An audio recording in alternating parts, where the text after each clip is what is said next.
ভাইয়া কাইন্ডলি শুরু করুন। জি।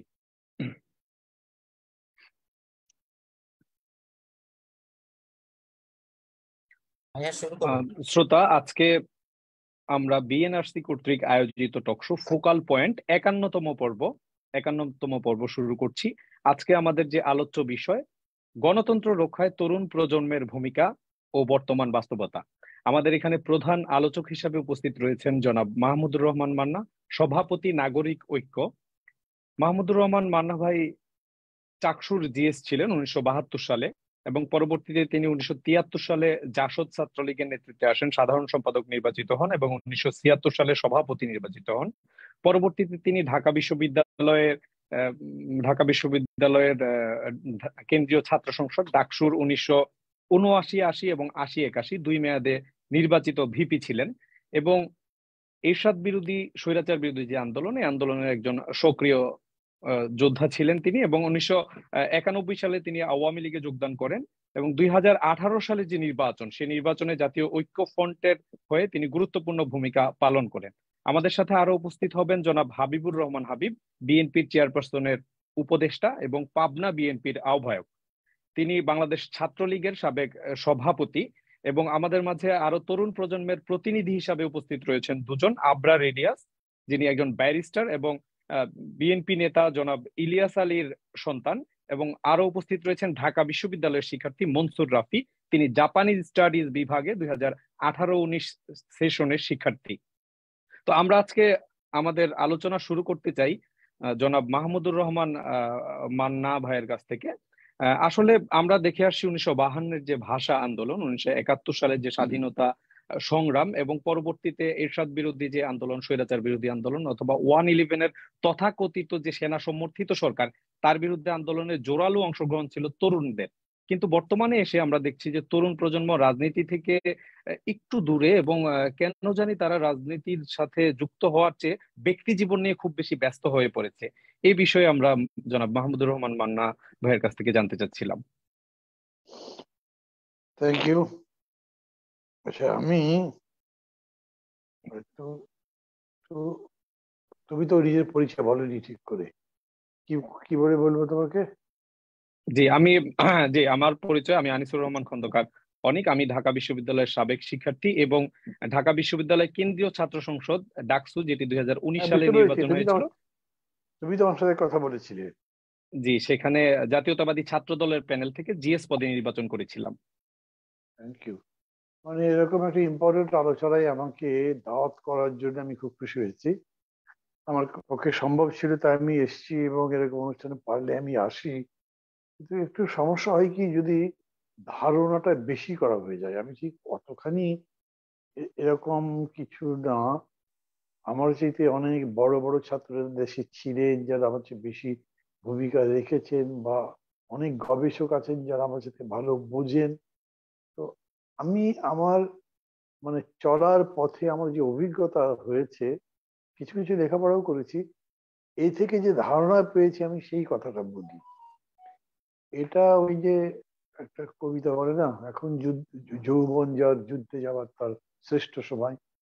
মানে যৌবনের একটা ধর্মই এরকম যে কোনো জিনিস বিনা প্রশ্নে মানে না, কোনো জিনিস তার নিজের বোধের মধ্যে না আসলে মানে না, এবং যদ্দূর সম্ভব যুক্তিবাদী হতে চেষ্টা করে, যদিও তাদের মধ্যে আবেগটাও অনেক সময় ডমিনেট করে, এবং সেই কারণে হয়তো আবেগের ভিত্তিতেও সিদ্ধান্ত হয়ে যায়, কোনো কোনো সময় হঠকারিতাও হয়। কিন্তু তারপরেও অন্যায়ের বিরুদ্ধে প্রতিবাদ ন্যায়সঙ্গত এটা তরুণদের মুখে যেমন মানায়, আমার মতো মানুষের মুখে, এখন আমি আর তরুণ তো কোনোভাবেই নই, আমার মুখে ওরকম মানায় না। আর আমাদের দেশের প্রসঙ্গ যদি বলি, তাহলে হয় কি, বিশেষ করে তৃতীয় বিশ্বের এই দেশগুলোর মধ্যেও এখন তো Bangladesh may be the worst. Democratic তো নয়, এটা একটা অলিগার্কিক কান্ট্রি। অলিগার্ক হলো তারা যারা ক্ষমতার সমস্ত সাপোর্ট নিয়ে নিজের আখের গোছায়, কোনো ন্যায় নীতির ধার ধারে না, এবং ক্ষমতা তাদেরকে পরিপূর্ণ সাপোর্ট দেয় কেবল তাদের ক্ষমতা যাতে পাকাপোক্ত থাকতে পারে, এবং অন্য কেউ তাদেরকে ডিস্টার্ব করতে না পারে। এই পাওয়ারফুল লোকগুলোকেই তারা পিক আপ করে, অথবা সেই সমস্ত লোকগুলোকে তারা পিক আপ করে যারা পাওয়ারফুল হতে পারে, তাদেরকে আর্থিক সাপোর্ট দিয়ে, অন্যান্য প্রশাসনিক ইত্যাদি সমর্থন দিয়ে এরকম শক্তিশালী করে। তো এগুলোর বিরুদ্ধে প্রায় মানে পাকিস্তান হবার পর থেকেই আবার লড়াই করতে শুরু করেছে। এটা সবাই জানে যে 47-এ দেশ বিভাগের পরেই 48 সাল থেকে আন্দোলন শুরু হয়েছে 52 ভাষা আন্দোলন, সম্পূর্ণভাবে একেবারে তরুণদের নেতৃত্বে হয়েছে। এবং এরপরে আমরা পাকিস্তান আমলে এই প্রদেশের, এখনকার বাংলাদেশের আন্দোলনে যদি ইতিহাস দেখি, তাহলে 60-এর দশকের যে শিক্ষা আন্দোলন, সেটা একদম শিক্ষার্থীদেরই আন্দোলন। এবং সেই আন্দোলন চলতে চলতে গিয়ে শেষ পর্যন্ত 6 দফা 11 দফা মিলিত ভাবে স্বাধিকার আন্দোলন, শেষ পর্যন্ত স্বাধীনতা। এরকম বলাই যায় যে ছাত্ররা, ছাত্র তরুণ যুবকরা এই দেশের স্বাধীনতার ভিত্তি রচনা করেছিল। They are the founder of independence, এরকম বললে আমি মনে করি কোনো অতিশয়োক্তি হবে না। এটা না কেউ প্রতিবাদও করতে পারবে না, তর্ক করতে পারবে না। এইটা হলো আমাদের ট্রেডিশন। স্বাধীনতার পরপর বিষয়টা এরকম হয়ে গেল যে যত বড় আশা নিয়ে, যত বড় বিশ্বাস ভক্তি কোনো নেতার উপরে রেখে আমরা এটা শুরু করলাম, উনি ক্ষমতায় যাবার পরে একেবারে সম্পূর্ণ তার বিপরীত আচরণ করতে শুরু করলেন। এই ইতিহাস অনেক লম্বা, আমি সংক্ষেপ করছি। যিনি বলা হয় আজীবন গণতন্ত্রের জন্য সংগ্রাম করলেন, তিনি একদলীয় শাসন ব্যবস্থা কায়েম করলেন। তার আমলে, আওয়ামী লীগের শাসন আমলে প্রথম ব্যালট বাক্স হাইজ্যাকের ঘটনা 73 সালের ডাকসু নির্বাচনে। তার আমলে প্রথম ক্রস ফায়ারের ঘটনা সিরাজ সিকদারের। এবং তারপর তো একদলীয় শাসন ব্যবস্থা। ফলটা দাঁড়ালো, যিনি সমস্ত ছাত্র যুবকদের একজন মানে পূজনীয় মানুষ, একজন শ্রদ্ধার পাত্র, প্রাতঃস্মরণীয় এরকম মানুষ, সেই মানুষটাই যখন এইভাবে মানুষের কাছে চিত্রিত হয়ে গেল, তখন ছাত্র বেশি বেপথু হয়ে গেল। এবং সেই সময় আমি জাসদ ছাত্রলীগের সেক্রেটারি ছিলাম। আমি এরকম দাবি করছি, এটা নিয়ে কেউ কন্টেস্ট করতে পারবে না, যে তখন সরকারের বিরুদ্ধে সবচেয়ে বেশি ভোকাল ছিল সেটা ওই ছাত্ররাই, আমরাই ছিলাম। মুজিবের শাসনের বিরুদ্ধে, আওয়ামী শাসনের বিরুদ্ধে, বাকশালী শাসনের বিরুদ্ধে শেষ পর্যন্ত এই ছাত্ররাই এমনকি সশস্ত্র প্রতিরোধ পর্যন্ত করতে গেছিল। এবং এইটা করতে গিয়ে ছাত্র আন্দোলন যে স্বাভাবিক গণতান্ত্রিক গতিটা ছিল, সেই গতিটা নষ্ট হয়ে গেল। তারপরে একভাবে শেখ মুজিবের শাসনের অবসান হলো, তারপরে আসলো সামরিক শাসন, তখনও আন্দোলন চললো। এটা একরকম করে চলছিল। কিন্তু এটা ঠিক যে আন্দোলন বা রাজনীতির গতি প্রকৃতি কিন্তু পাল্টে থাকলো, যা হয়তো আমরা তখন অত ভালো করে বুঝলাম না, কিন্তু শেষ পর্যন্ত দেখা গেল এক ধরনের বিরাজনীতিকরণ শুরু হয়ে গেল। আমরা সবাই জানতাম যে রাজনীতি হচ্ছে সমাজের কমান্ডার, রাজনীতি সমাজের নিয়ন্ত্রক, পরিচালক, যেরকম করেই বলি, অর্থনীতি সংস্কৃতি যা বলি, সব রাজনীতি দিয়ে পরিচালিত হয়। সেই রাজনীতির মধ্যে বিরাজনীতিকরণ ঢুকে গেল। এবং তার ফলটা দাঁড়ালো এই যে ছাত্ররা ওই প্রভাবের বাইরে থাকতে পারলো না। বিরাজনীতিকরণ যখন হয়, তখন সেটার প্রভাব শিক্ষকদের মধ্যে পড়ে, বুদ্ধিজীবী মহলে পড়ে, সিভিল সোসাইটির লোকের মধ্যে পড়ে, রাজনীতিবিদদের মধ্যে তো পড়েই, ছাত্রদের মধ্যেও পড়ে। সেই রকম করে একসময় এরকম একটা ব্যাপারে দাঁড়ালো যে সামরিক শাসন এগুলো যেন আমাদের ভবিতব্য, ওটা ললাটের লিখনের মতো এই চলছে। আমরা বহুবার এরকম বক্তৃতায় বলতাম যে স্বাধীনতার পরে মাত্র 3.5 বছর যেভাবেই হোক একটা গণতান্ত্রিক শাসন ছিল, তারপরে মাঝে একবার দুবার গ্যাপটা দিয়ে বেশিরভাগ সময় আমরা সামরিক শাসনের অধীনে ছিলাম। আর সামরিক শাসন মানেই হচ্ছে তারা একটা নতুন দল করে, সেই দল করবার জন্য তারা প্রতিষ্ঠিত যেগুলো দল আছে, কর্মী সংগঠক, তাদের পায়রা নতুন করে তৈরি করে, এবং তাদেরকে তৈরি করতে গিয়ে তাদেরকে বেনিফিট দিতে হয়। জিনিসটা ওরকম করে ঘুরাইলাম। শেষ পর্যন্ত আবারও লড়াই হলো এরশাদের বিরুদ্ধে। লড়াই করবার পরে এরশাদ সরকারকে সমগ্র জাতি মিলে লড়াই করে পরাজিত করবার পরেও কিন্তু যে আবার গণতান্ত্রিক শাসন ব্যবস্থা প্রবর্তনের সুযোগ তৈরি হয়েছিল, সেটাও প্রতিষ্ঠিত হতে পারলো না। তখন ধীরে ধীরে রাজনৈতিক দলগুলোর মধ্যে পর্যন্ত এক ধরনের বিরাজনীতিকরণের প্রবণতা, এক ধরনের ক্ষমতা কুক্ষিগত করবার প্রবণতা, এক ধরনের একেবারে অ্যাবসলিউটিজমের দিকে যা হলো, যেটা বাকশালে আমরা দেখেছিলাম। দেখা গেল যে শেখ হাসিনার সরকার যখন ক্ষমতায় এলেন, প্রথমবারের নির্বাচনটা একভাবে তো গণতান্ত্রিক ভাবে ভোট টোট হয়েছে, ওটা হয়তো এগ্রি করা যায়, কিন্তু তারপরে পরপর দুটো নির্বাচন উনি সম্পূর্ণতই অগণতান্ত্রিক ভাবে করেন। একটা করে 153 জন আগেই জিতে গেলেন, ওর আর ভোট কি দেবে। পরের বার করলেন যেটা, সেটা একেবারে দিনের ভোট আগের রাত্রে করে ফেললেন। এই কাজগুলো যখনই কোনো শাসক দল করে, খেয়াল করতে হবে এই সব কিছুর পক্ষে সামরিক আইন জারি করে যখন মিলিটারিরা করে, তখন তাদের কিন্তু একটাই কথা থাকে, আমরা কোনো রাজনীতি করব না, আমরা ভোট দিয়ে দিয়ে চলে যাবো এক সময়, এখন এই এই আইন মানতে হবে। কিন্তু পলিটিক্যাল পার্টি করে এটা যে সে যা করে তার সপক্ষে একটা রাজনীতির বয়ান তৈরি করে। অতএব আওয়ামী লীগও বললো মুক্তিযুদ্ধের চেতনা নস্যাৎ হয়ে গেছিল, এখন জঙ্গিবাদ বেরিয়ে এসছে, তাদের জঙ্গিবাদ মোকাবেলা করবার জন্য, মুক্তিযুদ্ধের চেতনা রক্ষা করার জন্য আমাদের এই কাজগুলো করতে হবে। এবং এই জঙ্গিবাদের ধোঁয়া তুলে আন্তর্জাতিক যে সমস্ত শক্তি আছে তাদেরকেও বোঝালো যে আমরা এই কারণে এই এই কাজগুলো করছি। না হলে পরপর দুইবার একেবারেই কোনো নির্বাচন নয়, সেইভাবে যে তারা ক্ষমতায় থাকলো, এটা চললো তো যেভাবেই চলুক। আমরা মানে বাকি রাজনৈতিক দল জনগণ মিলে সেই আন্দোলন করতে পারলো না যাতে তাদেরকে পরাজিত করা যায়। এই প্রক্রিয়াতে এসে আমাদেরকে বুঝতে হবে যে এই ধরনের দল বা শাসন ছাত্র আন্দোলনে কি করবে। আমি মনে করি যেটা বাংলাদেশে তারা করেছে, এটা সারা পৃথিবীতে একই কাজ করবে, যদিও বাংলাদেশের মতো ছাত্র আন্দোলন পৃথিবীর খুব বেশি দেশে তো হয় না। অতএব তারা এই ছাত্র আন্দোলনটাকে বিনষ্ট করবার জন্য এই যে হল দখল, হল সিট বাণিজ্য, ভর্তি বাণিজ্য, অনেক কিছু কাহিনী আছে ছাত্রদের মধ্যে, যেগুলো দিয়ে ছাত্রদেরকে একটা হলো দল, ছাত্রদেরকে, ছাত্র নেতাদেরকে, যারা ছাত্র রাজনীতি কর্মী, রাজনীতির কর্মী, তাদেরকে মূল দলের নেতা নেত্রীর উপরে, তাদের কৃপার উপরে নির্ভরশীল করে ফেললো টু বিকাম লিডার।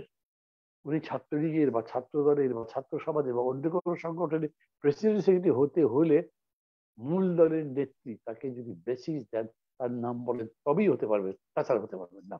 এমনকি ডাকসু নির্বাচনে পর্যন্ত এইরকম একটা প্রক্রিয়া চললো, যেটা ছাত্রদের মধ্যে থেকে আসবার কথা ছিল, যেটা ছাত্রদের আত্মমুখী শক্তি তৈরি হতো, সেটা এরকম করে নস্যাৎ হতে থাকতো।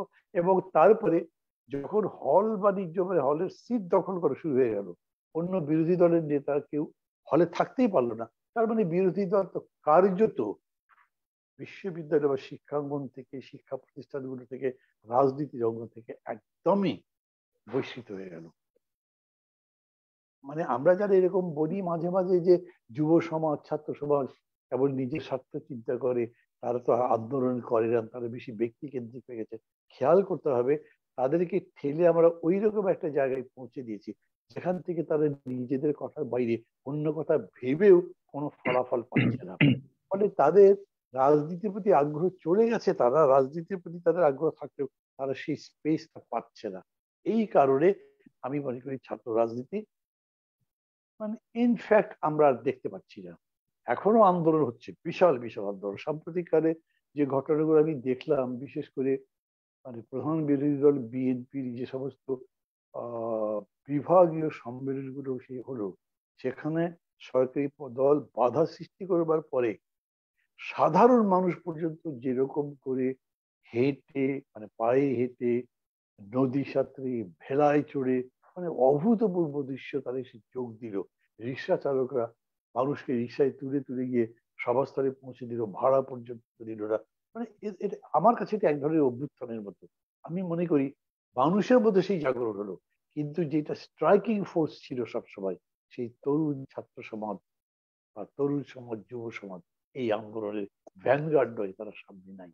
এটা হলো এতদিনকার ক্রনোলজিক্যাল যে ডেভেলপমেন্ট হয়েছে, সেই ডেভেলপমেন্ট তাদেরকে ওই জায়গায় তো আসতেই দেয়নি। এখনো তারা ক্যাম্পাসে যেতে পারে না। যত যেটাই কিছু হোক না কেন, আজকে যদি ঢাকা বিশ্ববিদ্যালয়ের বিরোধী ছাত্র নেতারা, বিরোধী ছাত্র দলের কর্মীরা থাকতে পারতেন, মানে তাদের অধিকার দিয়ে থাকতে পারতেন, তাহলে কিন্তু পরিস্থিতিটা ভিন্ন হতো। কিন্তু তারা এখনো পারে না। এবং এইখানে এই শাসক দল কোনো কনসেশন দিচ্ছে না। এটা ওইটা ভালো কথা বলবে, আসেন ভালো নির্বাচন দেব, দেখেন আমারই সবচেয়ে ভালো নির্বাচন হচ্ছে। দুনিয়ার সব মিথ্যা কথা বলতে বলতে মানে নিজেদেরকে তারা প্রমাণ করে ফেলেছে যে তারা মিথ্যা কথাই বলে, সত্য সত্য কথা বলে না। তারাও কিন্তু ওই জায়গাটা ছাড়ছে না যে তারা শিক্ষাঙ্গন, বিশেষ করে ঢাকা বিশ্ববিদ্যালয়, বড় বড় বিশ্ববিদ্যালয়ের কোনো জায়গাতে বিরোধী দলকে ঢুকতে দিচ্ছে না। তো সেই মান্না ভাই, আমরা পরিস্থিতি। আবার আপনার সাথে যুক্ত হব। আমাদের আবরার ইলিয়াসের কাছ থেকে একটু শুনতে যাচ্ছিলাম। সেটা হচ্ছে, আমরা জানি যে আবরার ইলিয়াস লন্ডন থেকে বারেট ল করে দেশে সদ্য এসেছেন। তো বহির্বিশ্বে আসলে তরুণ প্রজন্ম রাজনীতিতে কতটুকু অংশগ্রহণ করছে? আচ্ছা, ধন্যবাদ বিএনপি বিএনআরসি কর্তৃক পরিচালিত ফোকাল পয়েন্ট এবং আমাদের আজকের প্রোগ্রামের সঞ্চালক খন্দকার আনিসুর রহমান অনিক আপনাকে আমাকে ইনভাইট করার জন্য আমি আপনাদেরকে থ্যাংক ইউ দিচ্ছি। এবং আমি সালাম জানাতে চাচ্ছি আমাদের শ্রদ্ধেয় যে কিংবদন্তি ছাত্রনেতা জনাব মাহমুদুর রহমান মান্না, ডাকসুর সাবেক ভিপি এবং চাকসুর সাবেক সেক্রেটারি। তাকে শ্রদ্ধেয় সালাম জানাচ্ছি। তিনি আমাদের একজন। ধন্যবাদ।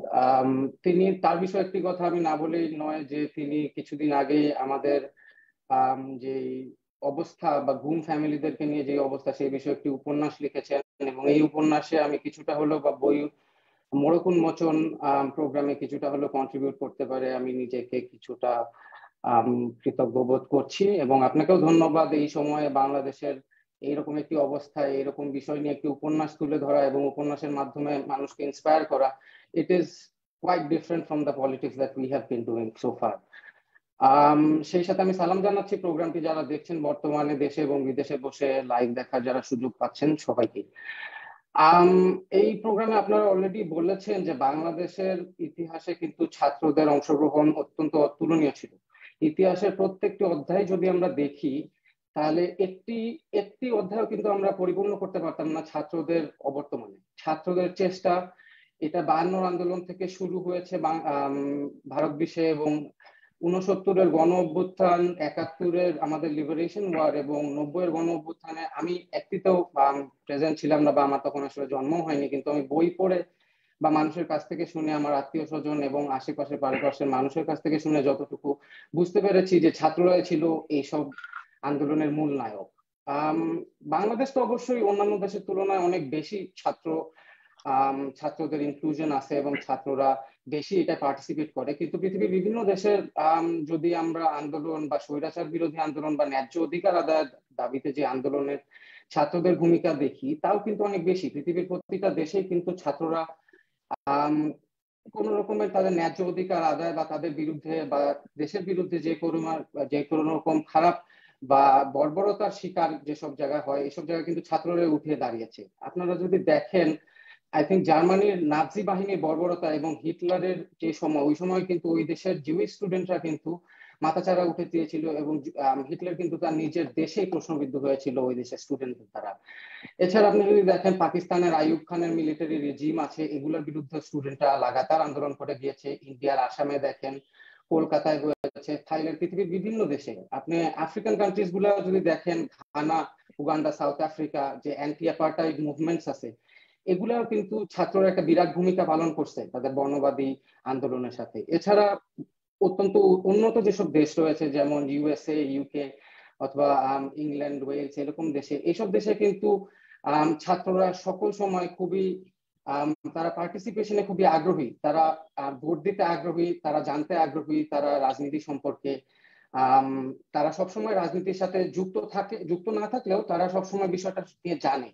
ওদের মানে আমার মতে বিদেশের অনেক দেশের মনোভাবটা হচ্ছে যে রাজনীতি সম্পর্কে আগে জানা লাগবে, রাজনীতি সম্পর্কে জ্ঞান আহরণ বা চলা লাগবে, তারপর রাজনীতি করা লাগবে। সুতরাং ওখানকার যে স্টুডেন্টস ইউনিয়ন গুলো আছে ইউএসএ এবং ইউকে ইউনিভার্সিটির যে স্টুডেন্টস ইউনিয়ন গুলো আছে, ওরা কিন্তু ইউনিভার্সিটির যেসব প্রবলেম আছে ওইসব প্রবলেম নিয়েও তারা কথা বলে এবং তাদের অধিকার আদায়ের জন্য তারা কথা বলে যায়। সেই সাথে দেশের বড় যদি কোনো সমস্যা হয় বা বড় যদি কোনো প্রবলেম ফেস করে, ওইসব বিষয়েও তারা কথা বলে। সুতরাং আমি মনে করি বাংলাদেশে অবশ্যই অন্যান্য দেশের তুলনায় অনেক বেশি ছাত্রদের পার্টিসিপেশন আগে ছিল। বর্তমানে আপনাদের মতে বা আমাদের সকলেরই মতে আসলে বর্তমানে বাংলাদেশে স্টুডেন্টদের পার্টিসিপেশনটা কিছু কম। আমরা একটি কথা প্রায়ই আসলে শুনতে পাই, বা এটা নিয়ে একটা গানও হয়েছে আই থিঙ্ক, যে আই হেট পলিটিক্স। অন্যান্য দেশের তুলনায় কিন্তু বর্তমানে বাংলাদেশে আই থিঙ্ক যে পলিটিক্স কে হেট করার টেন্ডেন্সিটা বাড়ছে, কিন্তু আগে যদি দেখেন প্রিভিয়াস টাইমসে কিন্তু বাংলাদেশের ছাত্ররা সবসময় লিড দিয়েছে। বর্তমানে এই অবস্থা হওয়ার কারণ যদি আপনি আমাকে বলতে বলেন বা বিশ্লেষণ করতে বলেন কিছুটা আমার আশেপাশে জানা বা আমার জ্ঞান থেকে, আমি বর্তমানে বলবো বর্তমান রাজনীতিটা অ্যাটলিস্ট ক্ষমতা যারা আছেন তাদের রাজনীতিটা অত্যন্ত নোংরা। এখানে টাকা পয়সার প্রচুর প্রভাব এবং ক্ষমতার প্রচুর নেশা। আমি জানি এবং আমি শুনেছি যে 90-এর ছাত্র নেতারা যারা ছিলেন বা 69-71-এ যারা ছাত্র নেতারা ছিলেন তারা কিন্তু কখনো টাকা পয়সা ক্ষমতা দেখে রাজনীতি করেনি। তারা রাজনীতি করেছেন দেশপ্রেম এবং বিবেকের তাড়নায়। কিন্তু বর্তমান ছাত্রলীগের যে ন্যক্কারজনক কর্মকাণ্ড আপনি দেখছেন, এতে কি কোনো পরিবারের বাপ মা তাদের সন্তানকে কি রাজনীতি করতে বলবে? তারা সব সময় বলে যায় যে রাজনীতিকে ঘৃণা করো, রাজনীতি থেকে সরে আসো, রাজনীতি থেকে চলে আসো। আপনারা দেখেন বাংলাদেশে কিন্তু কোটা আন্দোলন হয়েছে, সড়ক আন্দোলন হয়েছে, ব্যাট আন্দোলন হয়েছে, এরকম প্রতিটি আন্দোলনে কিন্তু ছাত্রলীগ ন্যক্কারজনক কর্মকাণ্ড করছে আমাদের শিশুদের উপরে, বাচ্চাদের উপরে। তারা তাদেরকে আক্রমণ করেছে, তারা তাদেরকে অ্যাটাক করেছে, মাথা ফাটায় দিছে, তারা তাদেরকে ধরে রাখছে, টর্চার করছে। এরকম অগণিত উদাহরণ দেওয়া যাবে বর্তমান ছাত্র রাজনীতি এবং ছাত্রলীগের বিশেষ করে রাজনীতি নিয়ে। আপনারা দেখতে পারেন, আমি একটু সময় নিয়ে বলছি যে কিছু উদাহরণ দিলে আপনারা হয়তো খেয়াল আসবে যে দেখেন আবরার ফাহাদ বুয়েটের একটা স্টুডেন্ট এবং অত্যন্ত মেধাবী স্টুডেন্ট, তাকে স্টুডেন্ট হলের ভিতরে তাকে টর্চার করে মেরে ফেলা হলো, তাকে এক ফোঁটা পানিও এখন দেওয়া হয়নি। ওখানকার ছাত্রলীগের স্টুডেন্টদের, ছাত্রলীগের যারা নেতারা ছিল, এত নিখারজনক ভাবে তারা কর্মকাণ্ড করে, তারা অ্যাটাক করে, টর্চার করে একটা মানে সদ্য ইউনিভার্সিটি স্টুডেন্টকে কি জন্য তাও মারছে? বাংলাদেশ এবং ইন্ডিয়ার রিলেশনশিপ নিয়ে একটা স্ট্যাটাস দেওয়ার জন্য। এতটুকুর জন্য ছেলেটাকে টর্চার করে মেরে ফেলা হয়েছে এবং দিস ইজ নাথিং। এটা অনেক বেশি প্রচার হয়েছে বলে আমরা জানতেছি, এরকম হাজার হাজার কাহিনী ঘটে যাচ্ছে। এই যে গতকাল আই থিঙ্ক চিটাগং মেডিকেলে 4 জন স্টুডেন্টকে ছাত্রলীগ মেরে তাদের কিছু মানুষের মাথা ফাটাই দিছে এবং 2 জন স্টুডেন্ট অলরেডি আইসিইউতে অ্যাডমিটেড আছে। এর আগেও যদি আপনারা দেখেন এই চিটাগং মেডিকেলে কিন্তু ছাত্রলীগের অগণিত ধর্ষণ এবং খারাপ খারাপ কর্মকাণ্ডের প্রমাণ আমরা পেয়েছি। তাছাড়াও বিভিন্ন জায়গায়, ঢাকা ইউনিভার্সিটি, সিলেটের এমসি কলেজ থেকে শুরু করে প্রত্যেকটা এলাকায় কিন্তু ছাত্রলীগ এবং বর্তমান ছাত্রলীগ রাজনীতির সাথে যারা জড়িত আছে তাদের ন্যক্কারজনক কর্মকাণ্ডের জন্য কিন্তু আমাদের বাপ মা বা আমাদের যারা পরিবার আছে তারা কিছুটা হলেও বলতেছে যে এখন রাজনীতি থেকে সরে আসতে। কিন্তু আমার মনে হয় না যে এটা সব সময় চলতে থাকবে, কারণ সব সময় স্টুডেন্টরা আই থিঙ্ক সবসময় তাদের ন্যায্য আদায় দাবি করার জন্য অলওয়েজ তারা খুব রেডি থাকে, কারণ তারা কিন্তু দেশের সম্মুখভাগ, তারা কিছুটা তারা দেশের ফিউচার লিডার্স, তারা গ্লোবাল ট্রেন্ড ফলো করে, তারা ম্যাসিভলি এনার্জেটিক। তারা সব থেকে বড় বিষয় হচ্ছে কিন্তু স্টুডেন্টরা, ইউনিভার্সিটি স্টুডেন্টস বা শিশু এবং ছাত্রদের নিয়ে কিন্তু বাংলাদেশের হাফ পপুলেশন রয়েছে। সুতরাং এই হাফ পপুলেশনের, এটা ডেইলি স্টারের আই থিঙ্ক 2015-র একটা রিপোর্টে এসেছে যে বাংলাদেশের 20 কোটি মানুষ হলো, 10 কোটি মানুষ হলো বাচ্চা এবং শিশু এবং ইউথ। তো তাদের কথাটা, তাদের বিষয়টা সবসময় অনেক বেশি ইম্পর্টেন্ট এবং তারা আই থিঙ্ক রাস্তায় আগেও নেমেছে, ইনশাল্লাহ সামনেও নামবে। এবং আমি বিশ্বাস করি যে হয়তো বর্তমান রাজনীতির চিন্তা চেতনা বা খারাপ দিকগুলো দেখে হয়তো কিছুটা পিছিয়ে পড়ছে, but I think I believe যে ছাত্ররা অবশ্যই ঘুরিয়ে দাঁড়াবে এবং ছাত্ররা, বাংলাদেশের ছাত্ররা তাদের বিরাট প্রিভিয়াস যে হিস্ট্রি আছে ছাত্র রাজনীতির, এটাকে তারা অবশ্যই সম্মান করে ইনশাল্লাহ। জনাব আবরার ইলিয়াস, আমরা আবার আপনাকে কানেক্ট করব। আমাদের সাথে সম্পৃক্ত আছেন ঢাকা বিশ্ববিদ্যালয়ের শিক্ষার্থী মনসুর রাফি। মনসুর রাফি, আপনি বর্তমানে ঢাকা বিশ্ববিদ্যালয়ে আমরা জানি যে শুধুমাত্র ছাত্রলীগের দখলে প্রত্যেকটি হল রয়েছে এবং শুধুমাত্র বাংলাদেশ ছাত্রলীগ ছাড়া অন্য কোনো ছাত্র সংগঠন হলগুলোতে নিজেদের যে সহ অবস্থান বা সম্মান অবস্থান অথবা বিরোধী মতের মানুষ পেলেই ছাত্রলীগ তাদেরকে নির্যাতন করছে। এবং 1990 সালের পরে পরবর্তীতে 2019 সালে একটি ডাকসু নির্বাচন হয়েছিল। এখন বর্তমানে ঢাকা বিশ্ববিদ্যালয়ে ছাত্র রাজনীতির অবস্থা কি? কারণ আমরা জানি তরুণদের একটি বৃহৎ অংশই ছাত্র এবং ছাত্র রাজনীতি তারুণ্যের যে জোয়ার, সেই জোয়ারে একটি গণজোয়ার তৈরি করতে পারে। তো সেই জায়গা থেকে ঢাকা বিশ্ববিদ্যালয়ে আসলে রাজনীতির বর্তমান পরিস্থিতি কি এবং বিরোধী দলের, বিরোধী মতের যারা, তারা কি ঢাকা বিশ্ববিদ্যালয়ে ছাত্র রাজনীতি করতে পারছে কিনা? মনসুর রাফি, আপনি কি শুনতে পাচ্ছেন? আমার কথা কি শোনা যাচ্ছে? জি জি, আমি আপনাকে শুনতে পাচ্ছি।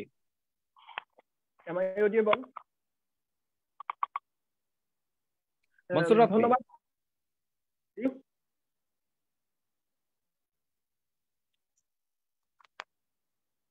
হ্যালো, ভাইয়া জি আপনাকে মনসুর শোনা রাফি, যাচ্ছে, আপনি আপনি আপনার বলুন। মতামত দিবেন, আপনাকে আমরা শুনতে পাচ্ছি।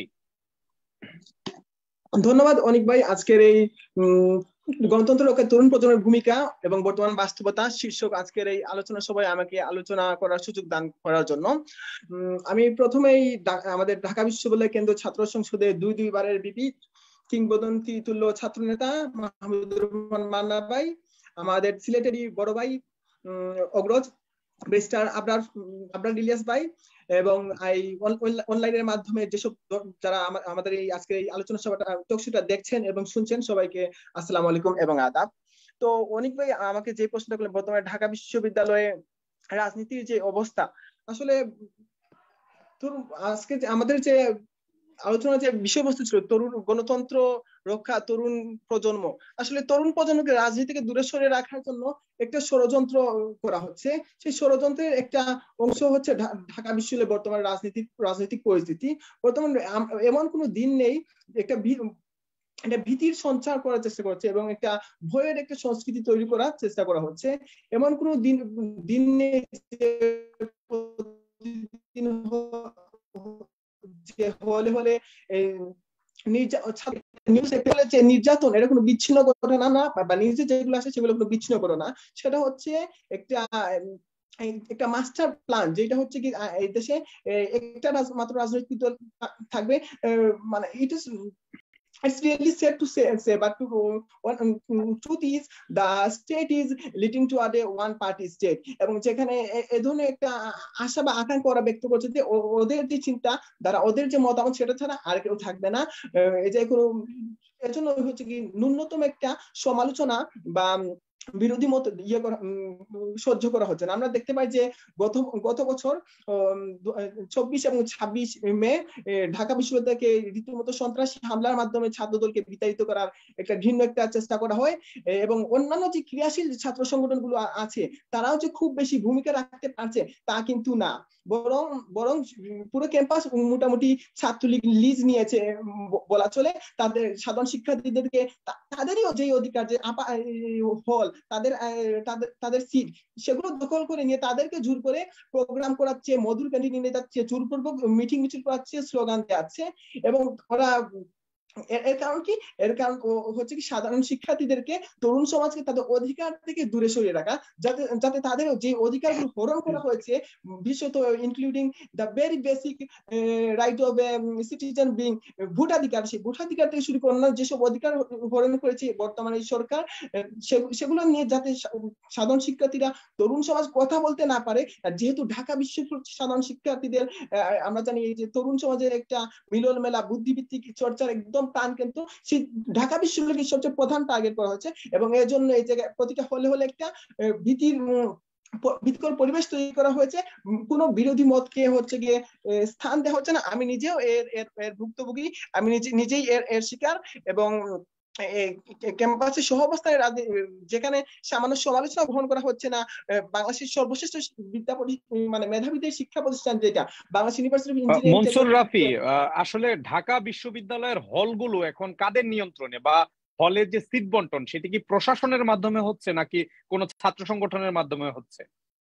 আপনি ঢাকা বিশ্ববিদ্যালয়ের শিক্ষার্থী ছিলেন, আপনি নিজেও জানেন যে বর্তমানে ঢাকা এই যে সিটগুলো কাদের নিয়ন্ত্রণে। অবশ্যই এই যে 2001-11 পরে যে পট পরিবর্তন ঘটে, তারপর 2009 সালে যখন আওয়ামী লীগ ক্ষমতায় আসে, তারপর থেকে মোটামুটি আমরা যতদূর শুনেছি, তখন আমরা ছোট ছিলাম, তখন থেকে হচ্ছে ছাত্রলীগের নিয়ন্ত্রণে হলগুলো। আমি যখন 2019 সালে ঢাকা বিশ্ববিদ্যালয়ে ভর্তি হই, আমরা ছাত্রলীগ ছাড়া আর কিছু হলে, অন্তত ছাত্রলীগ ছাড়া কিছু দেখতে পাইনি। ক্যাম্পাসে টুকটাক ছাত্র রাজনীতি এবং টুকটাক সহাবস্থান থাকলেও, সহাবস্থান তো না, টুকটাক অবস্থান থাকলে বর্তমানে তা একদমই নাই। ছাত্রদল তো এবং অন্যান্য বিরোধী সংগঠন তো নাই। বামপন্থী রাজনীতিটা টুকটাক রাজনীতি করতে পারলেও অবশ্য সেটাকে রাজনীতি বলা চলে না। এবং হলগুলোতে যে সিট বন্টনের ব্যাপারটা, সেটা হচ্ছে ছাত্রলীগ জোরপূর্বক হচ্ছে গিয়ে ওরা দখল করে নিয়েছে। এরকম বেশিরভাগ শিক্ষার্থীকে এরকম বলা হয় যে তুই ছাত্রলীগ কর, ছাত্রলীগ করলে তুই হচ্ছে হলে থাকতে পারবি, এবং তুই ছাত্রলীগ শুধু ছাত্রলীগ করতে হবে না, ছাত্রলীগের হয়ে প্রোগ্রাম করতে হবে, ক্লাস পরীক্ষা বাদ দিয়ে তাদের মিটিং মিছিল করতে হবে, তাদের শিক্ষকদের স্লোগান দিতে হবে, এবং শুধুমাত্র ছাত্রলীগ যারা করতে হবে তারাই হলে থাকতে পারবে। হলের সিট মনসুর কমপ্লিট রাফি, হবে, আমরা আবার ছাত্র আপনাকে সম্পাদক। আমরা আপনার কাছ থেকে কথা শুনবো, আপনাকে আবার কানেক্ট করব। আমরা আমাদের সাথে যুক্ত হবেন হাবিবুর রহমান হাবিব ভাই। তিনি একটু আগে কানেক্টেড হয়েছিলেন, আবার ইন্টারনেটের সংযোগ সমস্যার কারণে ডিসকানেক্ট হয়ে গেছে, হয়তো শীঘ্রই তিনি আমাদের সাথে যুক্ত হবেন।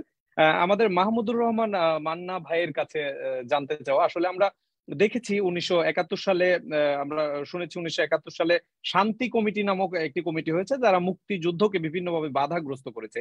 এবং বর্তমানে যখন দেখছি বাংলাদেশের গণতান্ত্রিকামী যে রাজনৈতিক দলগুলো পদযাত্রা করছে গণতন্ত্রের জন্য, ঠিক একই সময়ে বাংলাদেশের একটি রাজনৈতিক দল শান্তি সমাবেশের নামে প্রোগ্রাম করছে। তো সেটি কি কোনোভাবে সেই শান্তি বাহিনী এবং শান্তি সমাবেশ, শান্তি কমিটির সাথে সম্পৃক্ত হয়ে যায় কিনা? না না, এরকম করে বলা ঠিক হবে না। কারণ হচ্ছে যে দুটোর তো পটভূমি আলাদা, দুটোর প্রেক্ষিত আলাদা। কিন্তু মানে আমাদের এটা একটা খুবই বাজে অভ্যাস যে আমরা অনেক ভালো ভালো শব্দগুলোকে পদার্থ করে ফেলছি। তার অনোটেশন, তার ডিনোটেশন, মানে ইউসেজ দিয়ে একদম নষ্ট করে দিচ্ছি। যেমন এমনি বলে না, রাজাকার শব্দটা তো ভালো ছিল, কিন্তু সেই ভালোটা এমন খারাপ জায়গায় প্রয়োগ করা হলো যে ওর চাইতে ঘৃণিত শব্দই এখন নাই। ওরকম হয়েছে। মীর জাফর আলী খান তো একটা ভালো নাম, কিন্তু সেটা যে মানুষটা ওই নামের অধিকারী তিনি যা কাজ করলেন তার ফলে আর মীর জাফর কোনো ভালো নাম নেই। এইখানেও সেরকম হয়েছে যে শান্তি কমিটি ওই স্বাধীনতা যুদ্ধের সময় যেটা করা হয়েছিল সেটা শান্তি রক্ষা করবার জন্য নয়, ওটা পাকিস্তানিদের শান্তি দেওয়ার জন্য করেছিল। এখন যে আওয়ামী লীগ শান্তি কমিটি করছে, কার শান্তির জন্য? 90 টাকা করে চাল, সমস্ত জিনিসের দাম বেশি, বিদ্যুতের দাম দফায় দফায় বাড়াচ্ছে, 2 সপ্তাহে 2 বার বাড়ায়, তারপরে আবার বলে সমন্বয় করা হবে। সেই সমন্বয় মানে তো কমবে না, সমন্বয় মানে আরো বাড়বে। বিভিন্ন কারণে তাদেরকে এই দাম বাড়াতে হবে, তাহলে তারা পারবে না। তো সমস্ত জনগণের জীবনের উপর একটা মানে বিভীষিকা চাপিয়ে দিয়ে শান্তি কমিটি কি করবে? ওরা বিরোধী দল যে সমস্ত প্রোগ্রাম করবে সেটাকে পাহারা দেবে। কেন? ওরা মনে করছে তারা এখান থেকে আগুন সন্ত্রাস করতে পারে, তারা এখান থেকে বিশৃঙ্খলা সৃষ্টি করতে পারে, তারা এখান থেকে নির্বাচনকে বানচাল করবার ষড়যন্ত্র করতে পারে। আমি একদম আমার আলোচনার শুরুতে যে কথা বলেছিলাম না, যে নিজেদের দুঃশাসন অপশাসনকে জায়েজ দেখাবার জন্য তারা সপক্ষে তারা একটা ন্যারেটিভ তৈরি করে, বয়ান তৈরি করে, বক্তব্য তৈরি করে। সেই বক্তব্যের একটা অংশই শান্তি কমিটিও। মানে খুব অশান্তির মধ্যে হচ্ছে।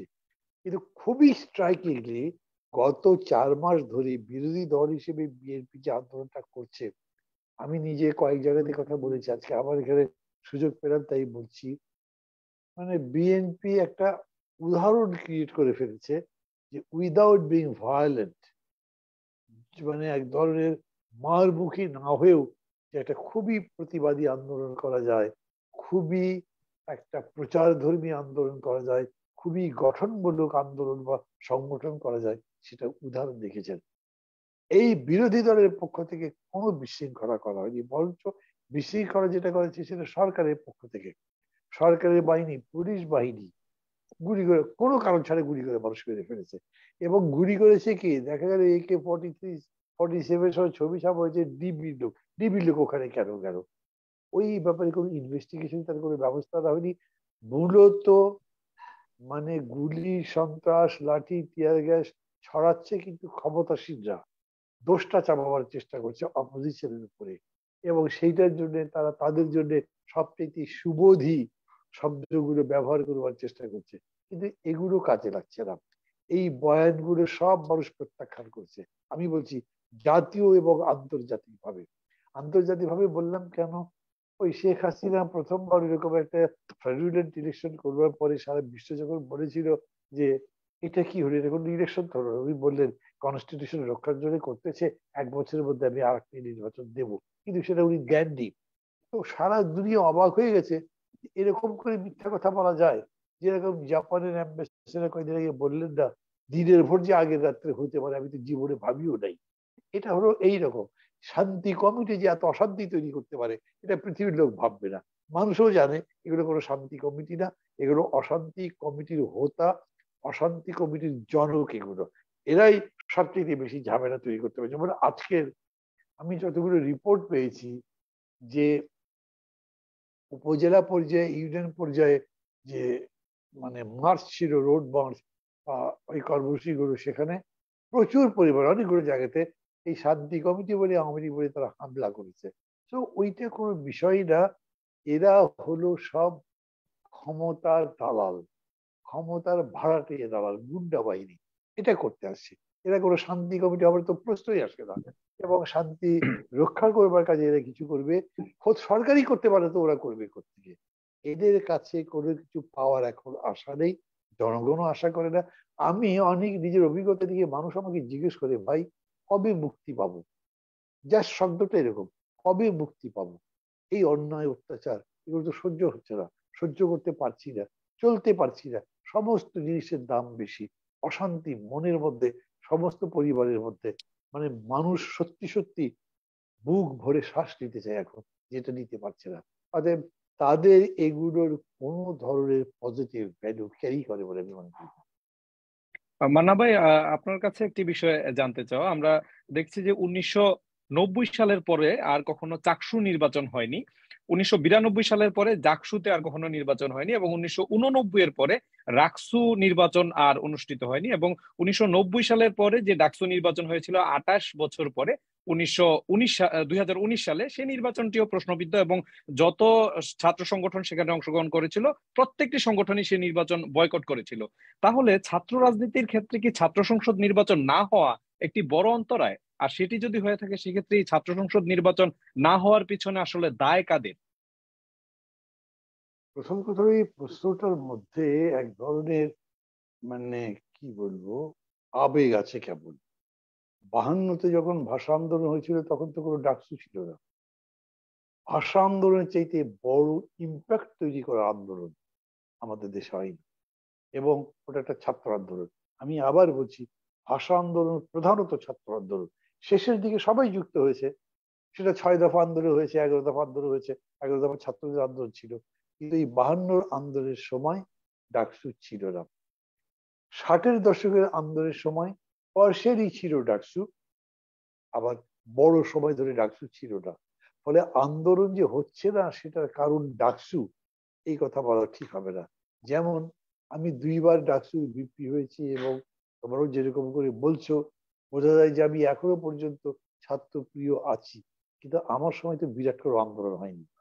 কিংবা এর আগেও যেগুলো বেশ দীর্ঘ সময় ধরে ডাকসু যে নাই, এই সময়ে আন্দোলনও হয়নি, আবার আন্দোলন হয়েছেও। কোন অর্থে বলছি, আমি আমানরা যখন ভিপিজিএস ছিল, আমান খোকন, তখন আন্দোলন হয়েছে, সেটা ডাকসুর নেতৃত্বে হয়নি, মানে তখন এক ধরনের ছাত্র সংগ্রাম পরিষদ করে হয়েছে। তারপরে তাদের টার্ম যখন শেষ হলো তারপরে তো আন্দোলন হয়েছে। তো ডাকসু হলে আন্দোলনের একটা ইতিবাচক পদক্ষেপ হয়, আমরা কয়েক কদম এগিয়ে যেতে পারি, কারণ ওটা একটা প্রতিনিধিত্বমূলক পরিষদ, তার একটা আহ্বান জানাতে পারে, তার অথরিটি আছে। ডাকসু যদি ইউনিভার্সিটির ব্যাপারে কথা বলে, একটা আন্দোলনের কর্মসূচি দেয়, ইউনিভার্সিটি অথরিটি সহ সবাইকে সেটা বিবেচনা দিতে হবে, না থাকলে ওটা প্রশ্নবিদ্ধ করা যায়। এই অর্থে ক্ষমতাসীনরা নির্বাচিত ছাত্র সংসদ দিতে চায় না। সবগুলো বিশ্ববিদ্যালয়ে যদি ছাত্র সংসদ আজকে থাকতো, তাহলে সমস্ত ছাত্র সংসদ মিলে একসাথে এই সরকারের বিরুদ্ধে একটা বিদ্রোহ ঘোষণা করে বলতো তুমি চলে যাও। কি করতো সরকার? নির্বাচিত প্রতিনিধিই তো বলছে, তখন আরো বেশি করে বলবে যে ছাত্রদের এরা বলছে। এই কারণে তারা আন্দোলনের এই টেম্পো যাতে উঠতে না পারে, তার কারণে শিক্ষার্থীদের কোনো ছাত্র সংসদ তারা করতে দিতে চায় না। কিন্তু আমি বলছি যে ডাকসু বা চাকসু রাকসু ইকসু এগুলো নাই বলে যে আন্দোলন হচ্ছে না, বিষয়টা কিন্তু তা না। বিষয়টা হচ্ছে যে বিশ্ববিদ্যালয় বা শিক্ষাঙ্গনগুলোতে, হলগুলোতে ছাত্ররা যেতেই পারছে না, যারা আন্দোলন করবে তারা বসতেই পারছে না, মধুর ক্যান্টিনে বিরোধী দলের এরা বসতে পারে না। এক ধরনের শ্বেত সন্ত্রাস তৈরি করে বিরোধী শক্তি, বিরোধী শিবির, যেটা সরকারের বিরোধী আন্দোলন করতে পারতো, তাদেরকে ক্যাম্পাস থেকে বের করে রাখা হয়েছে। এটাই হলো মূল কারণ।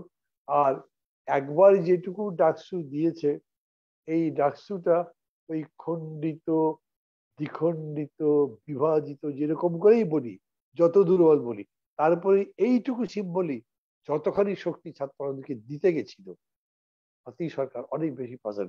আর একটা ইলেকশন তারা দেয়নি, দিবেও না। তারা যতদিন ক্ষমতায় আছে তারা ডাকসু মানে কোনো ছাত্র সংসদ নির্বাচন আর দিতে পারবে বলে আমি মনে করি না। অবশ্য আমি ব্যক্তিগতভাবে মনে করি যে তাদের আয়ু খুব বেশি দিন নেই, যে অনেক দিন ধরে তাদের আমাকে সহ্য করতে হবে। সেই অর্থে আমি বলছি তারা ওই সুযোগ আর নাই। তারপরে নিশ্চয়ই ডাকসু ইলেকশন হবে বা ইউনিভার্সিটি ছাত্র সংসদের নির্বাচন হবে এবং তখনকার পরিবেশ হবে অনেক হেলদি, অনেক ডেভেলপিং, অনেক বেশি গঠনমূলক থাকবে। সেরকম পরিস্থিতির জন্যই তো লড়াইটা করছি এবং সেটা সংসদ না থাকলেও ছাত্রদের লড়তে হবে। ধন্যবাদ মান্না ভাই। আমরা যাচ্ছি আবরার ইলিয়াসের কাছে। আপনার কাছে আসলে জানতে চাও যে তরুণ প্রজন্মকে রাজনীতিতে আকৃষ্ট করা অথবা তাদের অধিকার আদায়ের যে সংগ্রাম সেখানে আকৃষ্ট করার ক্ষেত্রে কি পদক্ষেপ রাজনৈতিক দলগুলা নিতে পারে অথবা কিভাবে তাদেরকে আরো বেশি সম্পৃক্ত করা যায়, এই বিষয়ে আপনি কি মনে করছেন? আচ্ছা, জনাব আবরার ইলিয়াস। জি, স্টুডেন্ট বা তরুণ সমাজ বা ইয়াঙ্গার জেনারেশন আমরা যেটাকে বলছি, তারা অলরেডি আমরা উই হ্যাভ এস্টাবলিশড দ্যাট আমাদের গণতন্ত্র বা রাজনীতির জন্য তারা অপরিহার্য। তারা they are the forefront of a nation. তারা দেশের সম্মুখ ভাগ, আমি বাবার বলছি। তারা গ্লোবাল ট্রেন্ড ফলো করে, তারা টেকনোলজিক্যালি অ্যাডভান্স, তারা ইনোভেটিভ, তারা পরিবর্তনকে সহজে নিতে পারে এবং তারা পরিবর্তন চায়। তাদের ইন্টারপার্সোনাল মোটিভেশন করার ক্যাপাবিলিটি কিন্তু অনেক বেশি। তারা একজন আরেকজনকে কিন্তু মোটিভেট করতে খুব বেশি পারে অন্যান্য বয়সের মানুষের তুলনায়। আর যেখানে অর্ধেক মানুষই আমাদের ইউথ, সুতরাং ইউথের ইম্পর্টেন্সটা রাজনীতিতে খুব বেশি। এবং এই জন্য আমার মনে হয় যে দেশ থেকে শুরু করে, পার্টি থেকে শুরু করে, ফ্যামিলি থেকে শুরু করে সব জায়গা থেকে ইউথদের একটু আগায় দেয়া বা ইউথদের একটু ঠেলে দেয়া বা একটু চেষ্টা করা তাদের পলিটিক্স এর প্রতি তাদের জ্ঞানের জন্য, জানার জন্য, আমি মনে করি দিস ইজ ভেরি ইম্পর্টেন্ট। বিশেষ করে স্টুডেন্ট বা youth inclusion in every part of the sector, সব দিকে আমি মনে করি যে ইন্টার্ন হিসেবে বা একজন অ্যাসিস্ট্যান্ট হিসেবে স্টুডেন্টদের থাকা কিন্তু খুব জরুরি। এবং পার্টি ভিত্তিক যদি আপনি বলেন তাহলে আমি মনে করি এখানে খেলাধুলা, লেখালেখি, ছবি আঁকা, গান গাওয়া, even cinema directing, this kind of things যদি আমরা স্টুডেন্টদেরকে পলিটিক্যাল একটা সাইড থেকে যদি মোটিভেট করতে পারি, আই থিঙ্ক তারা ওখানে কিছু ইনোভেশন এনে তারা চেঞ্জ করার জন্য, অনেক কিছু চেষ্টা করার জন্য তারা চেষ্টা করে যাবে। এখানে কিছুটা ছাত্রছাত্রী ভিত্তিক পরিকল্পনা লাগবে এবং ভালো গুণের কদর এবং মূল্যায়ন করা লাগবে, জ্ঞানের সমাদর করা লাগবে।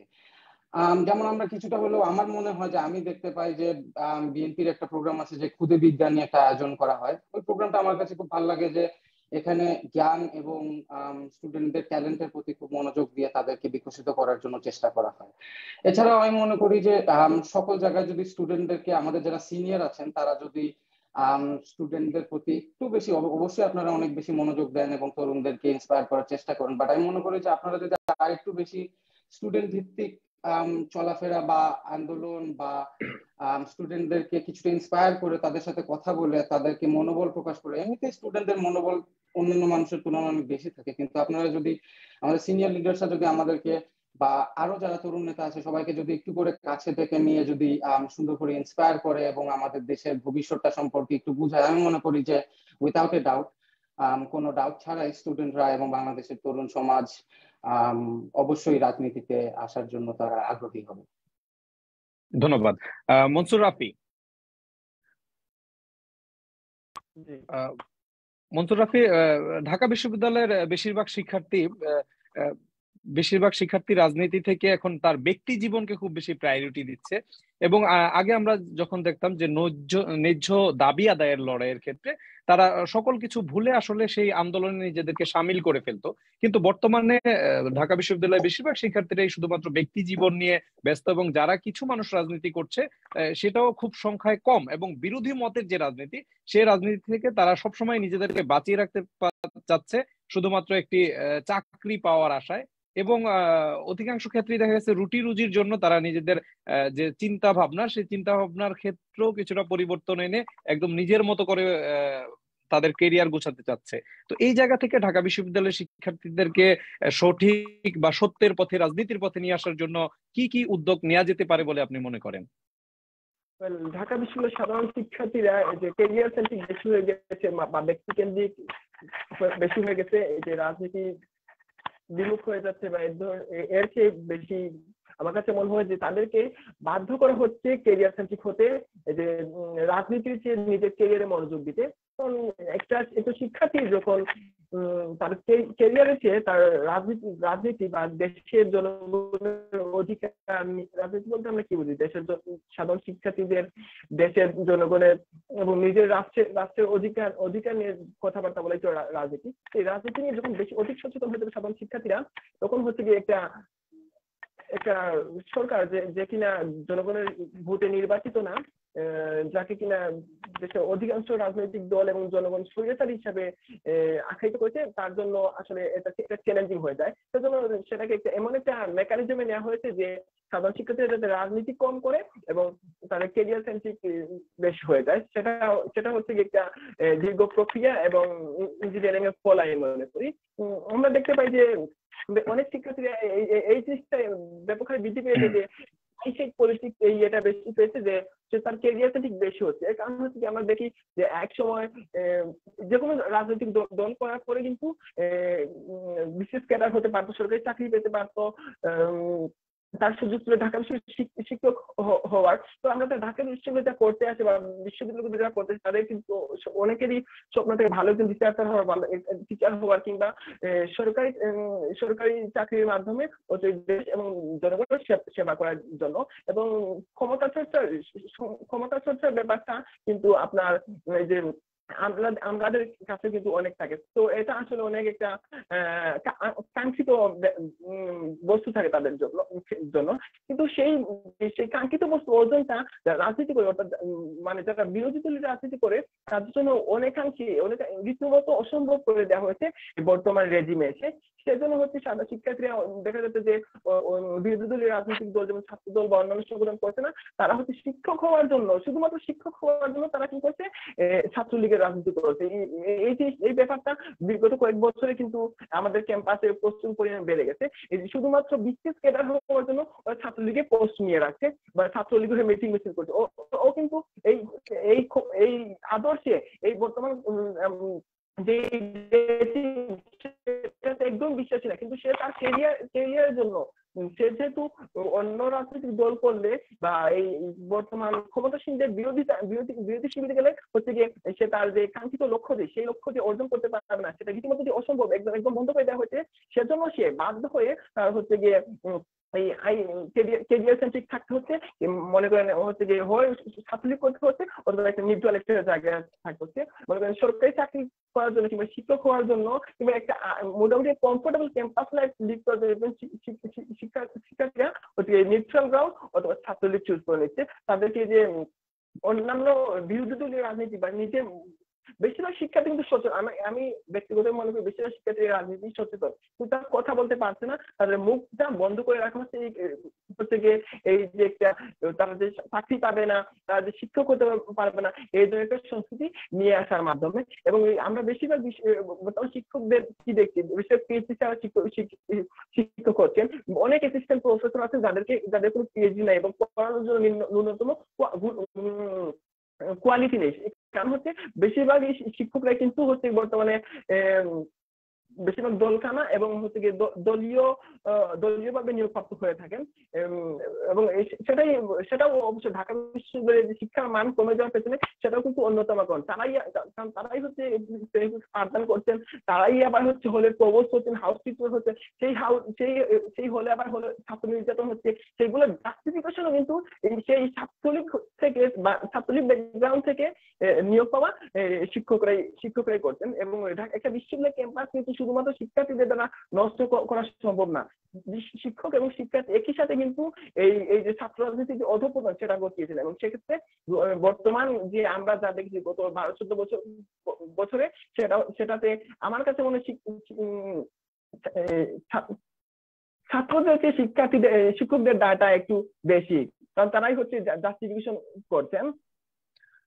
মনসুর রাফি, আপনি আসলে মূলত বলতে চাচ্ছেন যে ছাত্র রাজনীতির পাশাপাশি শিক্ষক রাজনীতিরও একটা প্রভাব পড়েছে যে তরুণ প্রজন্মকে রাজনীতি থেকে দূরে রাখার ক্ষেত্রে। মনসুর রাফি, আমরা আরেকবার চেষ্টা করব আপনাকে একটু সময় দেওয়ার জন্য। আমরা অনুষ্ঠানের একদম শেষ পর্যায়ে, এর মাঝে দর্শকের একটি প্রশ্ন আমরা আসলে না নিয়ে পারছি না, বারবার একই ধরনের প্রশ্ন আসছে। একটি প্রশ্ন যে মান্না ভাইকে কেন্দ্র করে যে আপনি আজকেও পদযাত্রায় অংশগ্রহণ করেছেন এবং আপনাদের যে কর্মসূচি গণতন্ত্র মঞ্চের এবং বাংলাদেশের বিএনপির যে কর্মসূচি প্রায় একই রকম। আসলে আপনারা কি কোনো যুগপথ আন্দোলনের দিকে যাবেন কিনা, বা 90-এ আমরা যেরকম দেখেছি যে স্বৈরাচার বিরোধী আন্দোলনের জন্য সর্বদলীয় ছাত্র ঐক্য গঠিত করা হয়েছিল, তো সেই দিক থেকে ঐক্যবদ্ধভাবে একসাথে মুভমেন্টে যাওয়ার কোনো পরিকল্পনা শীঘ্রই আছে কিনা, এবং ভবিষ্যৎ বাংলাদেশ আসলে কেমন হবে? অনেকগুলো প্রশ্ন একসাথে হয়েছে, তো একটু সময় নিয়ে হয়তো বলতে হবে আমাকে। তারপর আমি যতদূর পারি সংক্ষেপে বলবার জন্য চেষ্টা করব। যে প্রথম কথা হচ্ছে যে আমরা যুগপৎ আন্দোলনে তো আছি। আজকের যে আমাদের কর্মসূচি সেটাও একটা যুগপৎ আন্দোলনেরই অংশ। এরপরে মানে এ পর্যন্ত আমাদের 6টা কর্মসূচি করেছি, 6টা কর্মসূচি যুগপৎ করা হয়েছে। কিন্তু আমরা যে যুগপৎ আন্দোলন করছি কিসের ভিত্তিতে, সেইটা নিয়ে আমাদের কথাবার্তা এখনো সম্পূর্ণ হয়নি, যে জন্য আমরা ফর্মালি ডিক্লেয়ার করছি না যে আমরা যুগপৎ করছি, বাট আমরা যুগপৎই ঘোষণা করছি। এটা আমি এই বলে এই প্রশ্নটা জবাব এখানেই শেষ করবার চেষ্টা করব।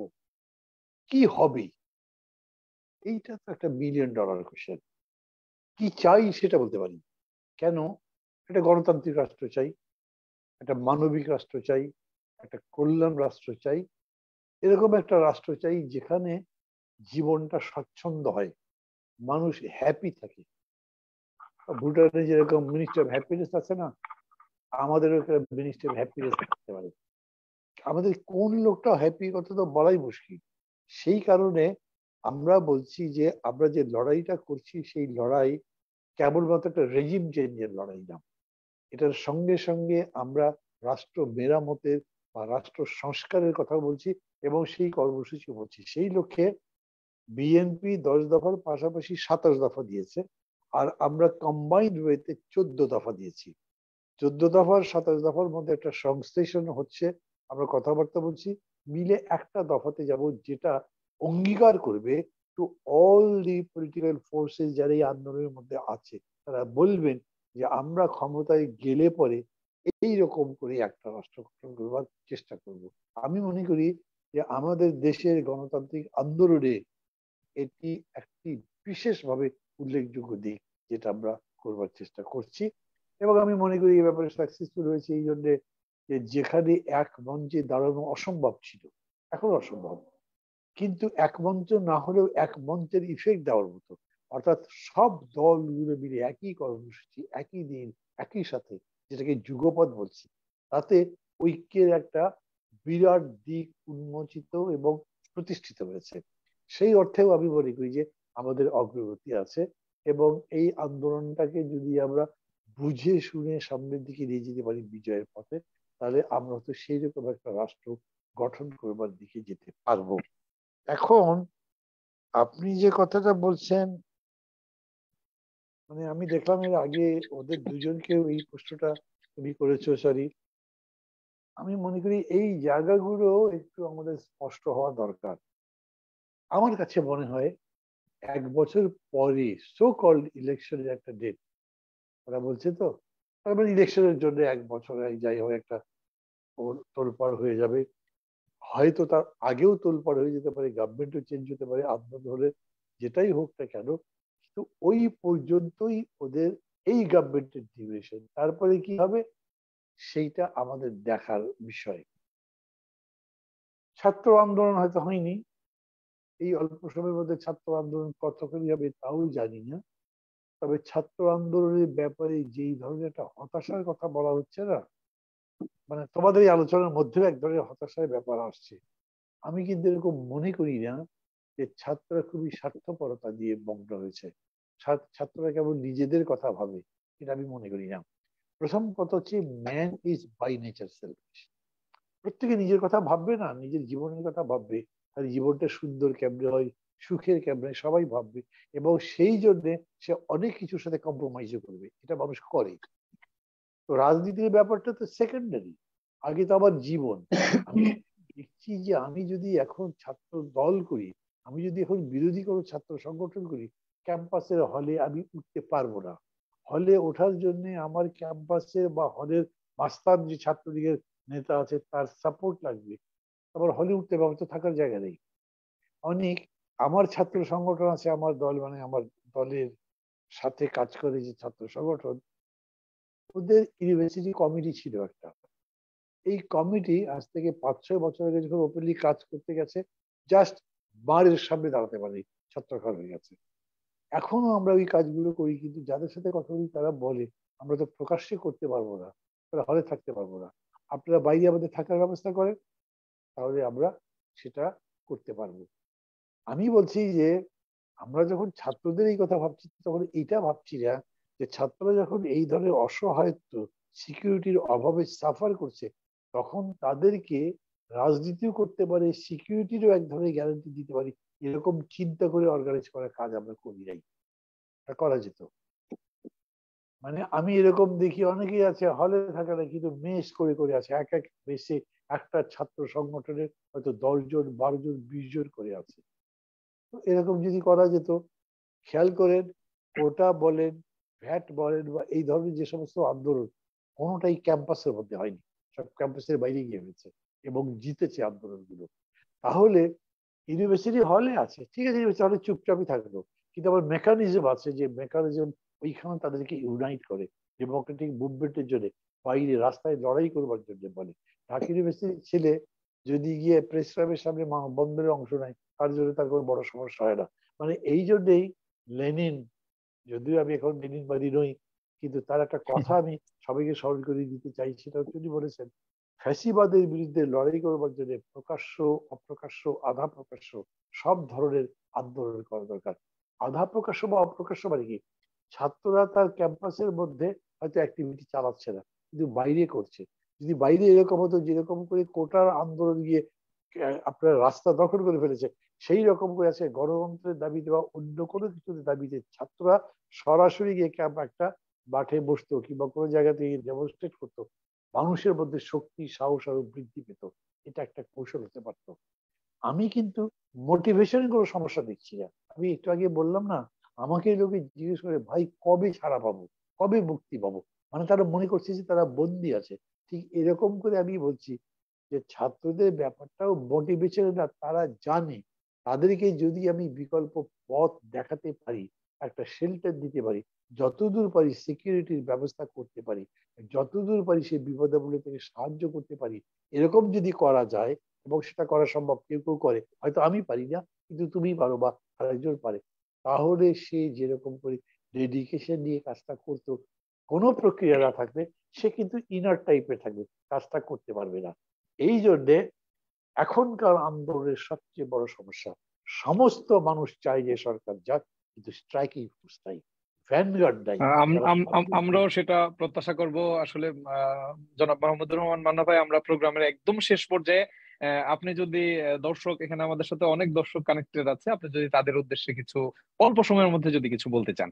আমার তাদের এক লাইন আমি বলে দিই, আমি যে কথাগুলো বললাম, যদি এরা ছাত্র হয় যেখানেই থাকুক, মনে করো তোমার দায়িত্ব হচ্ছে যে এই সরকারটা বদলানো, তোমার দায়িত্ব হচ্ছে রাষ্ট্রটা বদলানো, সেখানে যে যতখানি পারো ততখানি কন্ট্রিবিউট করো। সবার কাছে, সাধারণ মানুষের কাছে আমার আবেদন, এর বিরুদ্ধে সবাই মিলে যদি আন্দোলন করতে এগিয়ে না আসে, তাহলে এমনি এমনি সে যাবে না। তারা বলে না ধাক্কা দিলেই চলে যাব না, এমনিতেই পড়ে যাব না, ঠিক আছে দেখে নেবো। কত ন্যাক্কারজনক কথা বলে গণতন্ত্রের সমস্ত মূল্যবোধকে অবজ্ঞা করে। সেই জন্য লড়াই করতে হবে, অন্য কোনো পথে আমার মুক্তি আসার সম্ভাবনা নাই। জি, ধন্যবাদ ধন্যবাদ জনাব মাহমুদুর রহমান মান্না ভাই, আমাদের সাথে আজকে সময় দেওয়ার জন্য, এবং তরুণ প্রজন্মের দুইজন প্রতিনিধিও আপনার সাথে আজকে ছিলেন। হাবিব ভাইকে আমরা দুঃখিত, আসলে কানেক্ট করতে পারিনি শেষ পর্যন্ত। ওখান থেকে মেসেজ পেয়েছি ওনার, উনি পাবনায় আছেন, আজকে কর্মসূচি ছিল সে কারণে সেখানে আছেন, এবং একজন মারা গিয়েছেন, সে সম্ভবত পরবর্তীতে কানেক্ট না হতে পেরে সে জানাজায় অংশগ্রহণ করার জন্য গিয়েছেন। আবরার ইলিয়াস, আপনি যদি এক লাইনে একটু শেষ করতেন। আমি মনে করি generation has change.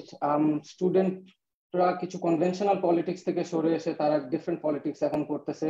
They want to fight for a cause, maybe academic, human rights or civil or political right, যেটাই হোক। সুতরাং আমি মনে করি যে তরুণ সমাজের একটা লক্ষ্য থাকা উচিত যে আমরা ভোটের অধিকার প্রতিষ্ঠা করব এবং আমাদের ভোট আমরা দিব, এবং এই লক্ষ্যে যদি আমাদেরকে উজ্জীবিত করা যায় এবং আমাদের সবাইকে যদি একত্রিত করা যায় তাহলে আমাদের বিজয় অনিবার্য, এবং এই স্বৈরাচার এর মাধ্যমে আমরা এই যে স্বৈরাচারী সরকারের পতন আমাদের কাছে অবশ্যই অনিবার্য। Thank you. জি, ধন্যবাদ আবরার ইলিয়াস। মনসুর রাফি, আপনি যদি এক লাইনে শেষ করেন, আমরা একদম শেষ পর্যায়ে।